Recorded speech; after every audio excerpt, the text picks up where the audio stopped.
తెలంగాణలో మీ ప్రత్యర్థి బీజేపీ కింద కన్సిడర్ చేస్తూ రాజకీయం ముందుకెళ్తారా, బీఆర్ఎస్ పేరుతో వెళ్తున్నారు? నేను చెప్పాను కదా, ఎంతో అంత కొద్దిగా రేపు పోటీ ఇస్తే మతం పేరిట రెచ్చగొట్టి బీజేపీ ఉంటుంది.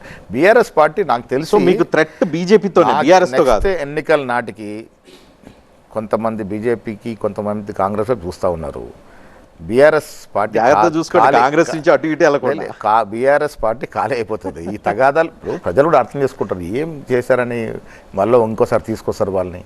పోనీ మేము మంచిగా చేయకుంటే కదా, మా పాలన ఎంత మంచిగా ఉన్నప్పుడు. కానీ మీరు మత రాజకీయాన్ని బీజేపీ తీసుకొస్తుంది అని చెప్పి అనుకుంటున్నారు. సో బీజేపీ థ్రెట్ అనుకుంటున్నారు, బీఆర్ఎస్ థ్రెట్ కాదు. థ్రెట్ బీజేపీ కూడా పొలిటికల్ థ్రెట్. ఇంకో మాట కూడా చెప్తా ఉన్నాను.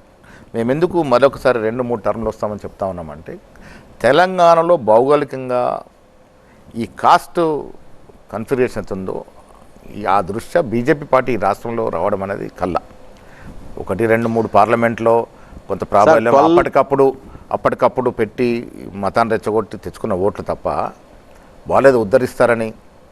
ఇప్పుడు ఆల్రెడీ 12 ఏళ్ళుగా మోడీని చూశారు, ఏం ఉద్ధరించారు?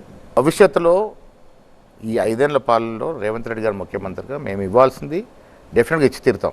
ఆర్థిక నిర్బంధం ఎంత గ్యారెంటీలు అయిపోతాయి, డెఫినెట్గా. ఏది కూడా కేసీఆర్ లాగా జారవిడిచాం. ఇచ్చిన కమిట్మెంట్ అన్ని కూడా 5 ఏళ్ళు ఫుల్ఫిల్ చేస్తాము.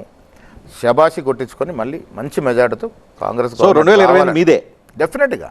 సో 2028 మీదైతే మహేష్ గౌడ్ ఎక్కడ? అప్పుడు 2028 హైకమాండ్ నిర్ణయిస్తుంది మహేష్ గౌడ్ స్థానం ఎంత. నేను ఆకాశాన్ని చూస్తే కానీ ఆకాశం నిచ్చనేను.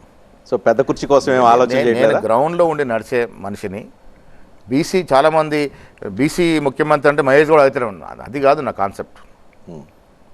బీసీలు జనాభా ఉన్నారు కదా, వై నాట్? ఏదో ఒక రోజున అది భగవంతుడి కృప. ఏదో ఒక రోజున బీసీ ముఖ్యమంత్రి అవుతాడని చెప్పడం అర్థం మహేష్ గౌడ్ ముఖ్యమంత్రి అవుతాడని కాదు. నా స్థాయి నాకు తెలుసు.